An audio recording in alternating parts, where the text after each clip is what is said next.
Press भेटघाट कार्यक्रममा यहाँहरू सबैलाई स्वागत छ र 12-30 गते उपरान्त भएका आयोगबाट भएका गतिविधिहरू म यहाँहरूलाई पढेर सुनाउने अनुमति चाहन्छु।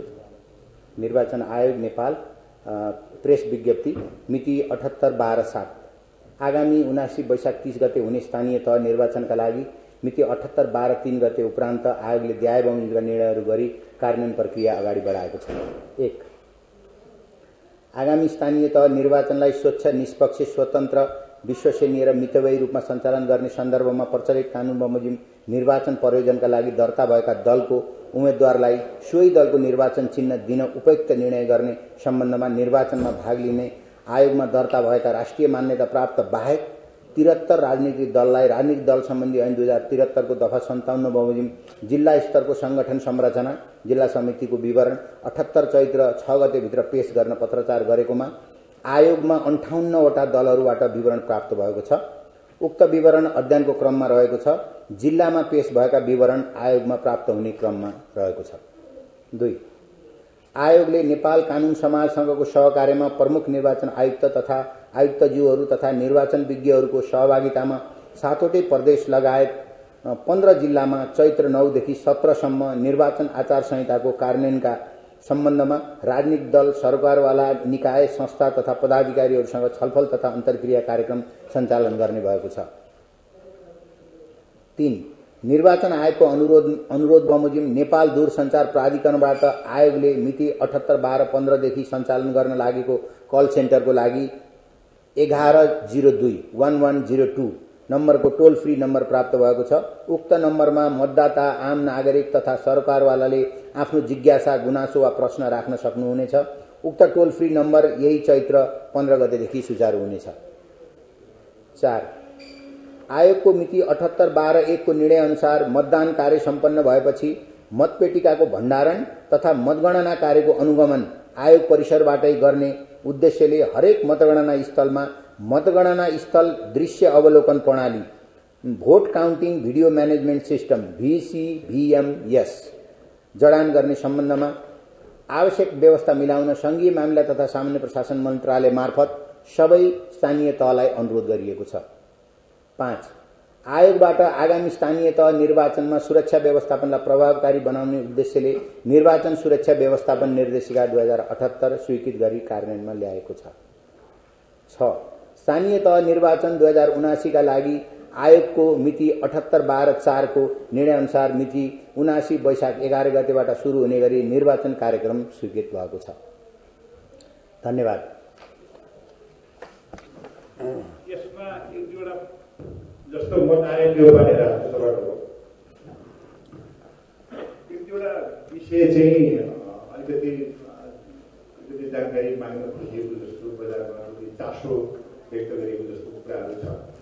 जस्तो अघिल्लो निर्वाचनमा किनेका मेसिनहरूको प्रयोग सम्बन्धमा अथवा यसको सदुपयोग के कसरी भएको छ अथवा हुन सकेन भन्ने खालको जानकारी आएकै होला। त्यो विषयमा प्रश्न छ। एउटा भत्ताको विषयमा अलिकति जोड बलसँग उठाउनु जस्तो देखिन्छ। खासै के भएको र यो राजीनामाको प्रश्न पनि छ। स्थानीय तहको राजीनामाको विषय पनि अलिक गहनसँग उठाएर प्रश्न पार्न पर्छ कि कसो? धन्यवाद। उहाँका 3वटा प्रश्न आए। अब उहाँका कुरा गरेर अनि अरू गरौँ कि के गरौँ? अनि यहाँ त मैले बिर्सिन्छु कि भनेर मेरो विचारमा यो उहाँका यो 3वटा प्रश्नले धेरैका प्रश्नहरू सेटिस्फाइड गर्छ होला हैन। त्यसपछि अरू पूरक प्रश्न भयो फेरि गरौँला। सबभन्दा पहिला उहाँले मेसिनको कुरा उठाउनु भएको छ। आयोगलाई आवश्यक ठानेर 74 सालमा मेसिनहरू किनेको हो र ती मेसिनहरूबाट केही निर्वाचन सम्बन्धी विभिन्न सामग्रीहरू विगतमा छपाई भएको अवस्था पनि हो। म यहाँहरूलाई ती केही सामग्रीहरू के छपाई भयो भन्ने कुराहरू पनि म यहाँ थोरै बताउन चाहन्छु। त्यो मेसिनबाट राष्ट्रिय सभाको पहिलो पटक भएको निर्वाचनमा 10,000 मतपत्र, 74 को निर्वाचनमा 600 पृष्ठको 2700 पुस्तकहरू, विभिन्न उपनिर्वाचनमा मतदाता नामावली, ब्रोशर, पर्चा, परिचय पत्र, मतदाता परिचय पत्र, प्रमाणपत्र लगायतका विभिन्न छपाईका सामग्रीहरू र आयोगका विभिन्न वर्षका प्रतिवेदनहरू यी आदि छपाई पनि भएकै हुन्।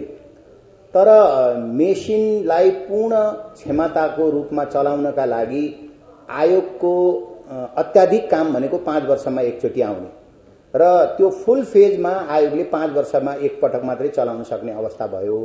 5 वर्षसम्म त्यो काममा नआउने अवस्थामा मेसिनहरू त्यत्तिकै रहँदाखेरि त्यो शटडाउन हुने अथवा युजमा नआउने अथवा पुनः मर्मत गर्नुपर्ने अवस्था देखियो र राष्ट्रिय सभाको निर्वाचन योभन्दा अगाडि सम्पन्न राष्ट्रिय सभाको निर्वाचनमा उक्त मेसिनहरूलाई मर्मत गरेर सञ्चालन गर्ने सन्दर्भमा आयोगले त्यसलाई पहल गरेकै हो र त्यो गर्दाखेरि करिब 1.5 करोडको मर्मत खर्च हामीले विज्ञहरू मिस्त्रीहरू बोलाएर सोद्धाखेरि करिब 1.5 करोडको मर्मत खर्च आउने देखियो र मेसिन खरिदको समयमा भएका हाम्रा टेक्निसियनहरू, त्यो बेलामा टेक्निसियनहरू हुनुहुन्थ्यो भने अहिले आयोगमा उक्त मेसिन सञ्चालन गर्न सक्ने टेक्निसियनहरू हुनुहुन्न। त्यो बेलामा रहनु भएको टेक्निसियनहरू सरुवा भएर गएको अवस्था छ। अब मर्मत सम्भार, त्यसपछि मेन पावरलाई हायर गर्ने र अनि अपरेसन खर्च, यो 3-4 वटा कुराहरू जोडेर हेर्दाखेरि त्यो गरेर आयोगका छपाईका कार्य गर्न भन्दा आउटसोर्सिङ गर्दाखेरि मोर कस्ट इफेक्टिभ हुने ठानेर आयोगले अहिले त्यो मेसिनहरू सञ्चालन यो अहिलेको छपाईको सन्दर्भमा सकेको छैन। तर आयोगको दृष्टिकोण के रह्यो भने यो मेसिनलाई पूर्ण क्षमतामा सञ्चालन गर्नुपर्छ। आयोगले 5 वर्षमा एकपटक पूर्ण क्षमतामा सञ्चालन गरेर हुँदैन। त्यसो भए हुनाले छपाई मात्रै टिओआर भएका संस्थाहरू जस्तो नेपाल सरकारको सार्वजनिक संस्थानहरू छन्, जुन संस्थानहरूमा हामीले मतपत्र लगायतका अन्य छपाईका सामग्रीहरू नियमित रूपमा छपाइराखेका छौं, जस्तो जनक शिक्षा सामग्री केन्द्र, त्यस्तै मुद्रण विभाग हुन सक्छ, त्यस्तै प्रज्ञा प्रतिष्ठान हुन सक्छ, यस्ता संस्थाहरूलाई त्यो मेसिन हस्तान्तरण गर्ने र आयोगलाई उहाँहरूले निशुल्क वा सहुलियत दरमा केही अपरेसन कस्ट लिएर सहुलियत दरमा आयोगका सामग्रीहरू 5-5 वर्षमा एकपटक भए पनि उहाँहरूले छपाई गरिदिने र त्यसपछि नियमित रूपमा उहाँहरूको पाठ्यपुस्तकहरू हुन सक्लान्, लोकसेवा आयोगका सामग्री हुन सक्छन्, यो अन्तर्राष्ट्रिय विभागका स्टिकरहरू हुन सक्लान्, यस्ता सामग्रीहरू नियमित रूपमा छपाई गरेर त्यो मेसिनलाई पूर्ण क्षमतामा उपयोग गर्नुपर्छ भन्ने आयोगको दृष्टिकोण हो र सोही बमोजिम आयोगले निर्णय गरेर नेपाल सरकारलाई निर्णय गरेर हस्तान्तरण गर्नका लागि पहल पनि गरिराखेको अवस्था हो। तर अहिले अब त्यसको सम्बन्धमा थप निर्णय भइ नआएको हुनाले त्यो मेसिन अहिले प्रयोगविहीन अवस्थामा रहेको छ। र अब ओके, तपाईको पहिलो प्रश्न, यसमा केही पूरक प्रश्न छ? छैन। र दोस्रो प्रश्न रह्यो भत्ताको। अब हामी निर्वाचनमा करिब यो पटक हामी 95 दिन खटिँदैछौँ र निर्वाचन पश्चात केही दिन हुन सक्छ, अर्थात् 3-3.5 महिना हाम्रो योगदान, हामीले हाम्रो निर्वाचनमा खटिने कर्मचारीको खटाई आदिका आधारमा हेर्नुभयो भने यो जुन 100% तलब चाहिँ एक्स्ट्रा दिएको छ, यो चाहिँ त्यत्रो ठूलो इस्युको विषय होइन। र यहाँले 74 सालको निर्वाचनमा हेर्नुभयो भने 74 सालको निर्वाचनमा खाइपाई आएको तलबको 121% सुविधा कर्मचारीलाई दिएको थियो। अर्थात् खाइपाई आएको 121 भनेको ग्रेड सहितको 121% हो, जुन सुरु तलब स्केलको झण्डै 140 देखि 145% पर्न हुन्छ। र अहिले हामी 100% मा आयोगले निर्णय गरेर मितव्ययी निर्वाचन आयोगको एउटा स्लोगान भएको कारणले 100% मा 100% कायम गरेर निर्वाचन आयोगले काम गर्दैछ। र यो साँच्चै 100% चाहिँ कर्मचारीले खाएको बढी हो कि घटी हो भन्ने कुरालाई यहाँहरूले सार्वजनिक विधामा आएर निर्वाचन आयोगमा भिजिट गर्न सक्नुहुन्छ। राति 9:30 बजे 10 बजे आएर भिजिट गर्न सक्नुहुन्छ। निर्वाचन आयोगमा कर्मचारी कुन लेभलमा खटिरहेछन् र यसको खटाइको स्तर हेर्नुभयो भने सचिवको सहसचिवको त्यहाँ थम हाजिरी छ, त्यहाँ 15 घण्टा 14 घण्टा 13.5 घण्टा छ। हाम्रो काम गर्ने जम्मा 7 घण्टा हो र ओभरटाइममा 7 घण्टाको 100 रुपैयाँ हुन्छ भने अर्को 5 घण्टा खट्नुभयो भने सैद्धान्तिक रूपमा भने अर्को 5 घण्टाको डबल भन्दा बढी हुन्छ हैन। त्यस्तो किसिमको आयोगका कर्मचारीहरूले निर्वाचनको लागि योगदान दिइराख्नु भएको छ। त्यसो भए हुनाले त्यो योगदान र त्यो खटाइको अनुपातमा राज्यले उपलब्ध गराएको अहिलेको सेवा सुविधा त्यत्रो इस्युको विषय होइन र यो सुविधा पनि अर्थ मन्त्रालयको सहमतिमा आयोगले निर्णय गरेको आर्थिक निर्देशिका बमोजिम भुक्तानी लिएको विषय हो। यसमा अर्थ मन्त्रालयको सहमति, अर्थ मन्त्रालयले कर्मचारीलाई दिएको सुविधाहरू ठिक बेठिक उसले पनि जाँच परख गर्छ, त्यसका आधारमा आयोगले निर्णय गरेको विषय हो। त्यसो भए हुनाले यसमा चाहिँ कुनै गैर कानुनी अथवा कुनै अहिले पछिल्लो समयमा मिडियामा आए जस्तो दैनिक रूपमा 2500 रुपियाँ माननीय आयुक्तज्यूहरूले सचिवले 2000 रुपियाँ एक्स्ट्रा 100% भन्दा त्यो चाहिँ होइन। त्यहाँ चाहिँ केही तडोडमोड भएको अवस्था छ, तोडमोड भएको अवस्था छ र अन्यथा हाम्रो निर्देशिका यहाँहरूले वेबसाइटमा पाउनुहुन्छ, त्यो डाउनलोड गरेर हेर्नुभयो भने पनि हामीले अथवा निर्वाचनमा खटिएका कर्मचारीले पाउने सुविधाहरू त्यहाँ सबै स्पष्ट पारदर्शी रूपमा त्यहाँ राखिएको छ। दोस्रो विषय र अब तेस्रो यहाँले स्थानीय तहका हालका पदाधिकारीहरूले उम्मेदवारी मनोनयन गर्न पर्दा राजीनामा गर्नुपर्ने विषयको कुरा उठाउनु भएको छ।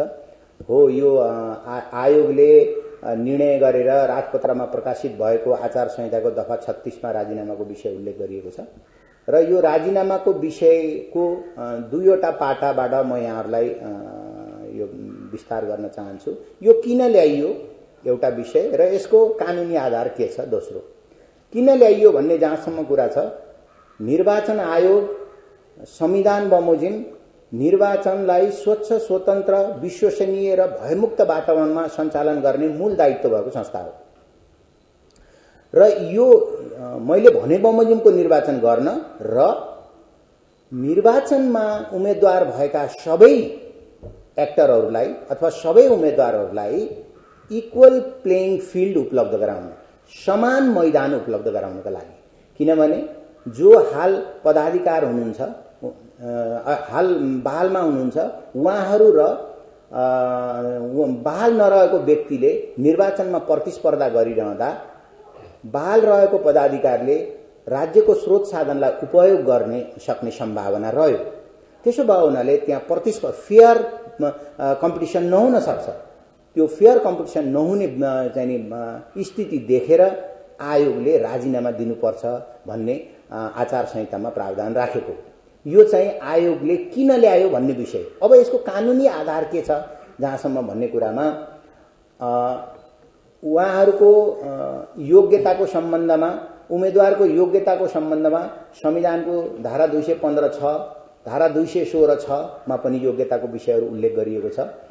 त्यसैलाई लिएर स्थानीय तह निर्वाचन ऐनको दफा 11 मा योग्यता संविधानमै भएका कुराहरू छन् र 12 मा अयोग्यताको कुराहरू राखिएको छ र 12 को अयोग्यताको महलमा स्थानीय तहको कुनै पनि पारिश्रमिक भुक्तानी लिइरहेको व्यक्ति उम्मेदवारको लागि योग्य नहुने भनेर उल्लेख भएको छ र पारिश्रमिक भन्ने शब्दमा इस्यु उठेको छ र पारिश्रमिक भनिएको छ, अहिलेको पदाधिकारीले पारिश्रमिक लिनुभएको होइन भन्ने पनि प्रश्न उठेको छ र त्यो पारिश्रमिकलाई संविधानको धारा 306 ले परिभाषित गरेको छ। यहाँहरूले हेर्न सक्नुहुन्छ, पारिश्रमिकको परिभाषाभित्र सुविधा पनि समेटिएको छ। संविधान हाम्रो मूल कानुन हो। संविधानमा पारिश्रमिकको परिभाषा त्यसरी गरिरहेको अवस्थामा पारिश्रमिक लिएको होइन, सुविधा लिएको हो भन्ने कुरा सान्दर्भिक हुन्न होला, एउटा विषय। र अब अर्को कुरा,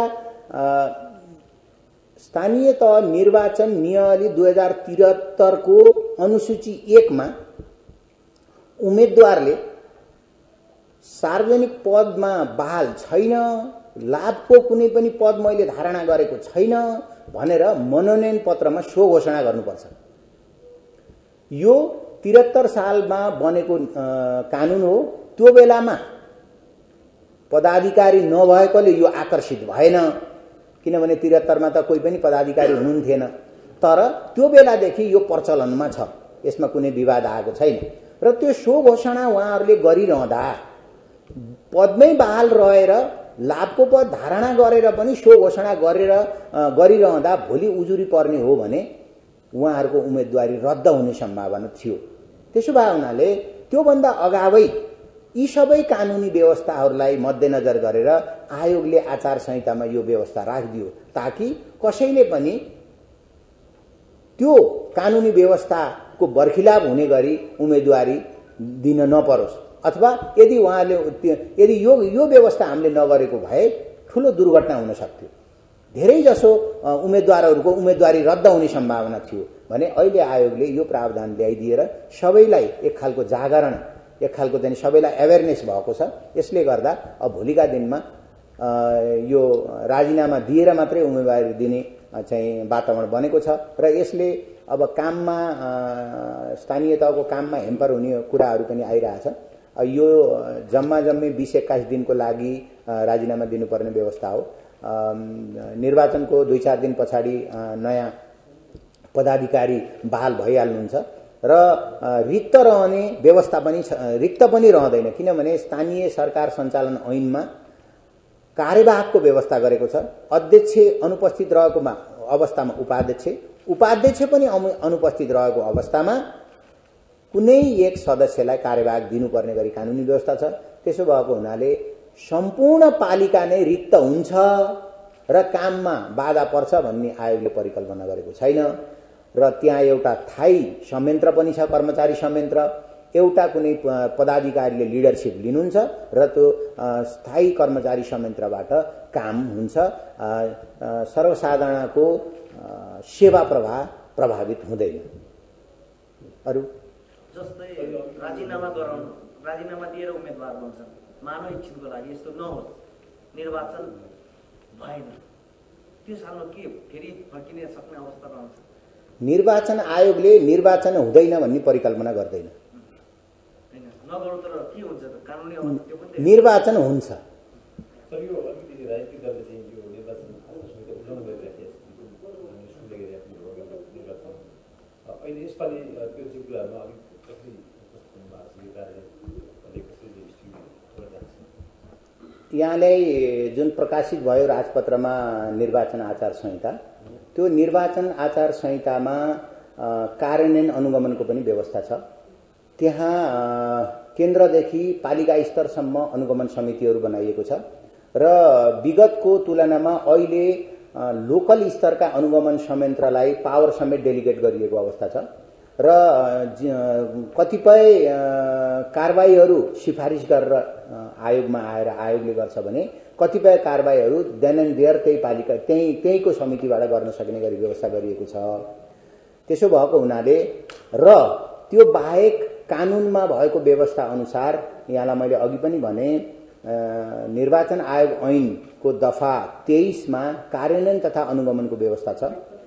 त्यो व्यवस्था बमोजिम आयोगले आफ्ना कानुनी उपायहरू अवलम्बन गरेर आचार संहितालाई पूर्ण रूपमा पालन गराउँछ।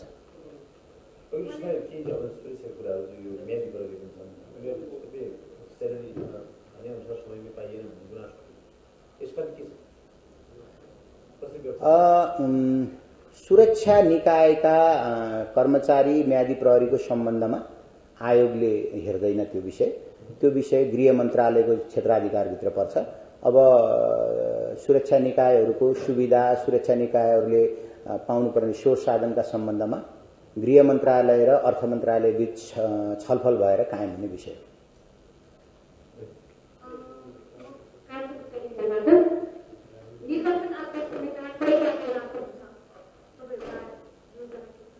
निर्वाचन आयोग ऐनमा आचार संहिता आयोगले निर्णय गरेको मितिदेखि लागू हुने भनेर उल्लेख गरेको छ। त्यसो भए हुनाले आयोगले निर्णय गरेपछि हामी यहाँहरूलाई त्यो विषयमा जानकारी गराउँछौँ। ग्रामीण क्षेत्रमा प्रविधि सहित अलिकति अभावको कुरा हुन्छ, त्यसले चाहिँ अब पारदर्शी भन्नाले सूचना प्रविधिले पहुँच पुर्यायो भने नयाँ केही व्यवस्थाहरू तयार गर्नुभएको सूचना मतदाता शिक्षासँग सम्बन्धित विषय होइन। यो सदा झैँ अथवा विगतका निर्वाचनमा जस्तै निर्वाचन आयोगले मतदाता शिक्षा कार्यक्रम तयार पारेको छ। सर्वप्रथम हामीले एउटा कन्भेन्सनल तरिकाले हामीले छापा माध्यमबाट मतदाता शिक्षा सामग्री तथा सूचना सन्देशहरू प्रवाह गर्दछौँ। त्यसै गरी अडियो सामग्री उत्पादन गर्छौँ, भिडियो सामग्री उत्पादन गर्छौँ। यस्ता श्रव्य र श्रव्य दृश्य सामग्रीहरू हामी डिसेमिनेसन अथवा प्रसारणको लागि रेडियो एफएम, टेलिभिजन तथा अहिले चाहिँ ज्यादै प्रचलनमा रहेका यो अनलाइन पोर्टलहरू तथा सोशल मिडियाबाट हामी प्रसारण गर्ने योजनामा छौँ। साथसाथै आयोगले यो कोभिडको टाइममा चाहिँ यो कलर टोनबाट जुन मोबाइल अथवा अन्य टेलिफोनमा जुन टोन आउँछ हैन, त्यस्तै तरिकाले जुन प्रभावकारी थियो त्यही तरिकाले हामीले मतदान गर्ने तरिका अथवा मतदानमा सहभागिता वृद्धि गर्ने तरिकाले संक्षिप्त सूचना तयार गरेर प्रसारण गर्ने चाहिँ योजनामा छौँ। योजना स्वीकृत भइसकेका छ, केही समयपछि यो कार्यान्वयनमा आउँछ।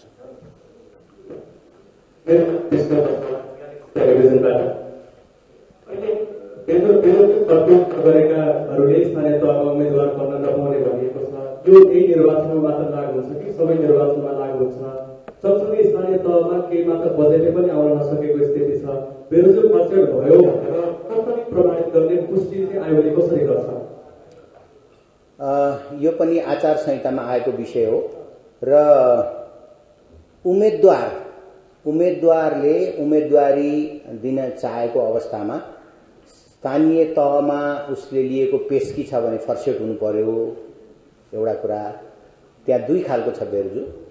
र अर्को, उम्मेदवारले उम्मेदवारी दिइरहँदा यदि उसको नाममा किटानीका साथ असुलुपर गर्नुपर्ने बेरुजु उल्लेख गरेको छ भने त्यो पनि फर्सेट भएको हुनु पर्यो। र यहाँनिर हामी क्लियर हुनु के चाहिँ जरुरी छ भने स्थानीय तहमा बेरुजु हुन सक्छ तमाम, तर त्यो सम्बन्धित जसले उम्मेदवारी दिन खोजेको हो उसको नामको पेस्की अथवा उसको नाममा असुलुपर हुनुपर्ने बेरुजु हो भने मात्रै आकर्षित हुन्छ। संस्थामा भएको बेरुजुले उम्मेदवारलाई अथवा व्यक्तिलाई उम्मेदवारी दिनबाट रोक्दैन। हस्, धन्यवाद।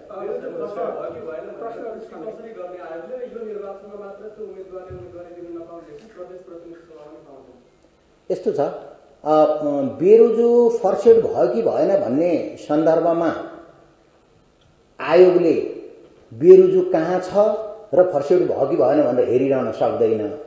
यसमा उहाँहरूले सो घोषणा गर्ने विषय हो र सो घोषणा गर्दा मेरो नाममा पेस्की बेरुजु छैन, मेरो नाममा असुलुपर गर्नुपर्ने बेरुजु छैन भनेर उहाँले सो घोषणा गर्ने विषय हो। भोलि यदि कसैले गलत घोषणा गरेको रहेछ भने त्यो कुनै उजुरीको माध्यमबाट उजुरी आएर जाँच पडताल हुनु भयो भने उहाँहरूको उम्मेदवारी रद्द हुन सक्छ, एउटा। र अर्को यहाँले जुन भनेको कुरा, अब अहिले भोलिका दिनमा अहिले तपाईले आचार संहिताको दफा तपाईले पढ्ने पनि त्यही हो, मैले पढ्ने पनि त्यही हो। अहिले हेर्दाखेरि हामीले लागू हुन्छ भन्ने नै हो र भोलि आयोगले के निर्णय गर्छ भन्ने कुरा मैले यहाँलाई अहिले बताउन सक्दिनँ। यो फौजदारी पत्र लागेको तर अदालतमा मुद्दा विचाराधीन रहेको, भ्रष्टाचारजन्य मुद्दाहरू लागेको तर विचाराधीन रहेको अवस्थामा चाहिँ यस्ता व्यक्तिहरू उम्मेदवार बन्न पाउँछन् कि पाउँदैन? त्यो त अब स्थानीय तह, मैले अघि जुन दुईटा दफा कुरा गरेँ, स्थानीय तह निर्वाचन ऐनको दफा 11 र 12मा यो यहाँले भनेका कुराहरू छन्। अब यो क्राइम प्रमाणित भएको अवस्थामा त्यस्ता व्यक्तिहरू उम्मेदवार हुन सक्दैनन्।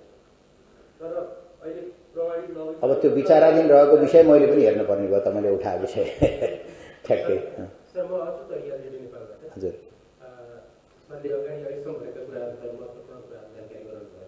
जस्तै निर्वाचन कार्यक्रम पनि सार्वजनिक भइसकेको छ, आचार संहिता स्वीकृत भइसकेको छ। अब 30 गतिको लागि आयोगले भोलिदेखि नै गर्ने काम के हो र आचार संहितामा यो पटक महत्त्वपूर्ण विषयहरू समेटिएका छन्, एकीकृत आचार संहिता पनि निर्माण भएको छ। यसको प्रभावकारी कार्यान्वयनको लागि यहाँले स्थायी कति समय निर्माण गर्नु? अब हामीले करिब 1 महिनाभन्दा बढी बिताइसक्यौँ होइन। अब यो 1 महिनासम्म बिताएका एक्टिभिटीहरू सबै कुराहरू त यहाँ अहिले यो समय अभाव रहला, बताउन सकिँदैन। तर मूलत मतदाता नामावली अद्यावधिको काम करिब टुङ्गिएर 13 गते फाइनल हुन्छ। दल दर्ताको कार्यहरू सम्पन्न भइसकेको छ। त्यस्तै खरिद प्रक्रियाहरू लगभग सबै सप्लायरसँग सम्झौता गरिसकेको र सामान आउने क्रममा रहेको छ। अब निर्वाचन अधिकृतहरूको लागि नामावली सम्बन्धी निकायबाट प्राप्त भएको छ भने अब त्यो पनि 13 गतेसम्ममा फाइनल हुन्छ। यो चाहिँ हामीले सम्पन्न गरिसकेका काम हुन् भने अब निकट भविष्यमा गर्नुपर्ने भनेको मतदाता अन्तिम मतदाता नामावली प्रकाशन, त्यो सायद हामी 13 गते गर्छौं। त्यसपछि मत छपाईका कामहरू अब हामीले पाइपलाइनमा राख्नुपर्ने छ। मतपत्र छपाई, मतदाता नामावली छपाई, परिचय पत्र छपाई, निर्देशिकाहरू छपाई लगायतका कार्यहरू अब चाहिँ हामीले तुरुन्तै गर्नुपर्ने कामहरू छन्। त्यसपछि गएर अब निर्वाचन अधिकृत, मतदान अधिकृत, लेखामा काम गर्ने, यो स्टोरमा काम गर्ने कर्मचारीहरूलाई तालिम, रिगरस तालिम अब हामी एमटड गर्नुपर्ने, त्यसपछि प्रदेशमा जिल्लामा गएर तालिमहरू दिनुपर्ने कामहरू अब चाहिँ नि हामीले नियमित रूपमा गर्नुपर्ने अवस्था छ। र अर्को महत्त्वपूर्ण र चुनौतीपूर्ण काम भनेको आएका सामानहरूलाई रुजु गर्ने, प्याकेजिङ गर्ने र ढुवानी गर्ने हैन। यहाँ आएको सामानहरू कालीकोटको मानमा गाउँपालिकामा पुर्याउनु पर्ने छ अथवा मुस्ताङको अमुक गाउँपालिकामा पुर्याउनु पर्ने छ। यो चीज चाहिँ अब हामीले गर्नुपर्ने कामहरूमा रहेको छ भने अब स्थानीय स्तरमा यहाँले अघि हामीले भनि पनि सक्यौं, कार्यक्रम प्रकाशित भइसकेको छ। 11 गतेबाट निर्वाचन कार्यक्रमहरू सुरु हुन्छन्। 11 र 12 गते मनोनयन दर्ता छ। त्यसपछि 13 र 14 दाबी विरोध छ। त्यसपछि दाबी विरोध पछिको नामावली प्रकाशित हुन्छ, जाँच पडताल हुन्छ र त्यसपछि अन्तिम नामावली प्रकाशित हुन्छ र 17 गते निर्वाचन चिन्ह वितरण हुन्छ र 30 गते बिहान 7 बजेबाट बेलुका 5 बजेसम्म मतदान कार्य हुन्छ। सकियो। अहिले यहाँले भनेअनुसार जस्तो अब उम्मेदवारहरूको मनोनयन दर्ताको 2 दिन समय राख्नु भएको छ, यो के कारण रहेछ नम्बर 1 है। त्यसपछि यहाँहरूले राखेको आचार संहितामा सर्वदलीय बैठकबाट पनि आएका कुराहरूलाई यहाँले राख्नु भएको छ कि छैन, र तेस्रो यो मतपत्रको जुन रङको विषय अझ पनि चर्चामा आइरहेको छ, यो हरियो नै तपाईँहरूले किन राख्नु भएको भन्ने कुरा अझ पनि प्रश्न उठिरहेको छ। तपाईँमाथि प्रश्न लाग्यो होला नि, मैले यो सोधेँ यो विषयमा अलिकति प्रश्न पारिदिनु होला। र साना दलहरूले चुनाव चिन्ह नपाउने भन्ने कुरा आइराखेको छ। उनीहरूले बाहिरतिर जुन किसिमको प्रचार प्रसार भइरहेको छ, उहाँले जुन विरोध गरिरहनु भएको छ, त्यसले निर्वाचन आयोगलाई शुद्ध असर पर्ने भएको हुन्छ कि यसको बारेमा प्रश्न पारिदिनु। ओके, तपाईले सुरुमा कुन सोध्नुभयो, मैले हरियोबाटै सुरु गरेँ। हरेक निर्वाचन पश्चात निर्वाचन आयोगले निर्वाचन समीक्षा गर्छ र निर्वाचन आयोगले 74 देखि अहिलेसम्म विभिन्न खालका मतपत्रमा हुने चिन्ह तथा विवरणहरूको रङ फरक फरक प्रयोग गरेको छ। हरियो, नीलो, रातो र कालो। र यी सबै मतपत्रहरूमा निर्वाचन चिन्ह र विवरण प्रयोग गरिरहँदा निर्वाचन समीक्षामा विभिन्न सरकारवालाहरूबाट पछिल्लो स्थानीय तहको निर्वाचनमा नीलो सेतो मतपत्रमा नीलो निर्वाचन चिन्ह र विवरण हुँदा र नीलो नै स्वस्तिक छाप हुँदाखेरि गणनामा अस्पष्टता भयो र मतदाताले पनि आफूले गरेको मत संकेत स्पष्ट रूपमा मैले जहाँ मत संकेत गर्न चाहेको त्यहाँ पर्यो कि परेन भन्ने कुरा पनि अस्पष्ट भयो भन्ने एक खालको फिडब्याक। त्यसपछि त्यसैका आधारमा विभिन्न प्राविधिकहरूको समिति गठन गरेर प्राविधिकहरूबाट प्राप्त प्राविधिक सुझाव समेतका आधारमा यिनै विषयहरूलाई सम्बोधन गर्न आयोगले सेतो कागजमा हरियो रङको निर्वाचन चिन्ह र विवरणहरू छाप्ने र नीलो मसीको स्वस्ति छाप लगाउने। त्यसो गर्दाखेरि कलर कन्ट्रास्ट भएर स्पष्ट रूपमा गणना गर्न सजिलो होस्, गणना मैत्री र मतदाता मैत्री होस् भन्ने उद्देश्यले यो चाहिँ कायम गरेको हो एउटा विषय। र अर्को यहाँले हामी चाहिँ साना दल भन्दैनौँ, अन्य दल, राष्ट्रिय मान्यता प्राप्त दल र अन्य दलको कुरा, यहाँलाई अन्य दलको विषय पटक पटक उठेकै हो। उहाँहरूले माननीय आयुक्तज्यू र आयोगमा पनि उहाँहरूले आफ्ना मागहरू राख्नु भएको छ। सोही विषयलाई सम्बोधन गर्न आयोगले, मैले अघि यहाँहरूलाई यो विज्ञप्ति पढेर पनि सुनाएँ, उहाँहरूकै निर्वाचन चिन्ह दिने सम्बन्धमा उपयुक्त निर्णय गर्नका लागि जिल्ला स्थित उहाँहरूको जिल्ला संगठन अथवा जिल्ला संयन्त्र के छ, त्यो संयन्त्रको विवरण कलेक्सन गर्ने र केन्द्रबाट पनि केन्द्रीय पदाधिकारीको ले प्रमाणित गरेबाट केन्द्रबाट पनि कलेक्सन गर्ने र दुईतिरबाट कलेक्सन गरेपछि उहाँहरूको स्ट्याटस के छ त्यसका आधारमा उपयुक्त निर्णय लिने गरी आयोगले निर्णय गरेको छ। अब यो अघि मैले यहाँहरूलाई भने आजका मितिसम्म हिजोसम्म त्यो म्याद थियो र हामी कहाँ यहाँ 58 दलले केन्द्रबाट त्यो विवरण उहाँहरूले दिनुभएको छ आफ्नो जिल्लाको स्ट्याटसको बारेमा। जिल्लाबाट पनि आउने क्रममा छ। त्यो आयोगकोलाई हामीले जाँचबुझ गरेपछि त्यसपछि आयोगले उपयुक्त निर्णय लिन्छ। त्यो 2 दिन ए ओके 2 दिन मनोनयनको कुरा यहाँहरूलाई थाहा छ पालिकाहरूमा 30-32 वडासम्म वडा छन् हैन। काठमाडौँमा 34 छन् जस्तो लाग्छ। 32 वडा अनि पोखरामा चाहिँ 35। अब र हरेक वडामा 7 जना एउटा दलबाट 7 जनाले उम्मेदवारी दिनुहुन्छ हैन। अब 79 दलले आसन्न स्थानीय तहको निर्वाचनमा भाग लिने गरी दर्ता गरेको छ। त्यसो भएको हुनाले एउटा पालिकामा त्यसपछि स्वतन्त्र एउटा पालिकामा कति उम्मेदवारी हुन सक्लान् यहाँहरूले अन्दाज गर्न सक्नुहुन्छ।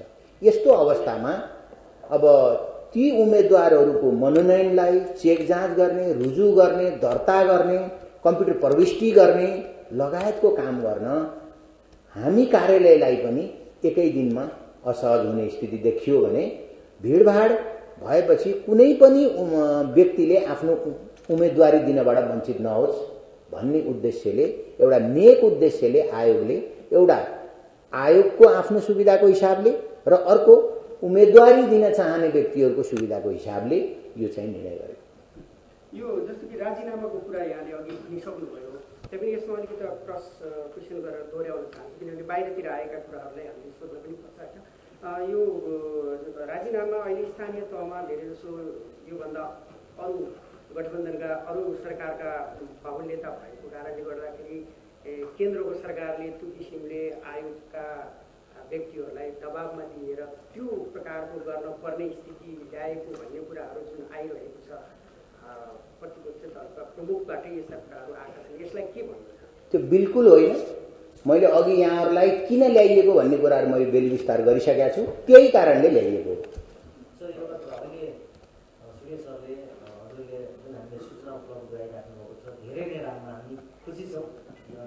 धन्यवाद। निर्वाचन जसरी नजिकिँदैछ सूचनाका स्रोत र माध्यमहरू पनि मान्छेले त्यसरी नै चाहिरहेका छन् र अहिले हिजोको जमानाभन्दा अहिलेको जमाना अहिले पल मान्छेले सूचना चाहिन्छ र तपाईँको व्यस्तताले गर्दाखेरि हामीले गरेका फोनहरू नउठेको कारणले गर्दाखेरि हामी निकै समस्यामा परिरहेका छौँ।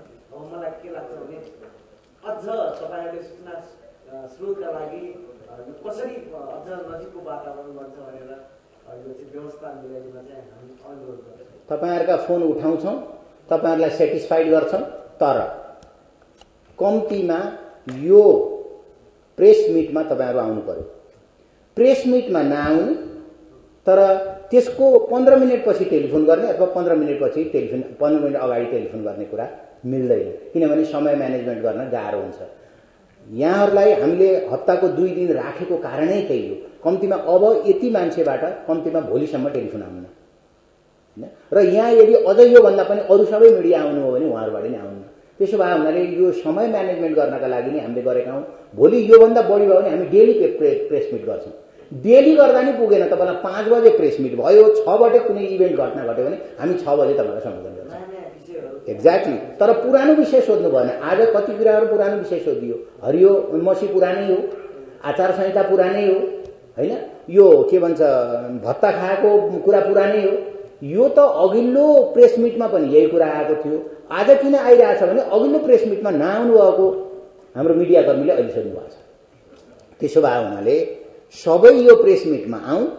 प्रेस मिटमा पनि सम्बोधन भएनन् कतिपय कुरा भने तपाईँहरूको लागि हामी हरदम तयार छौँ, हरदम। हस्, धन्यवाद। नमस्कार।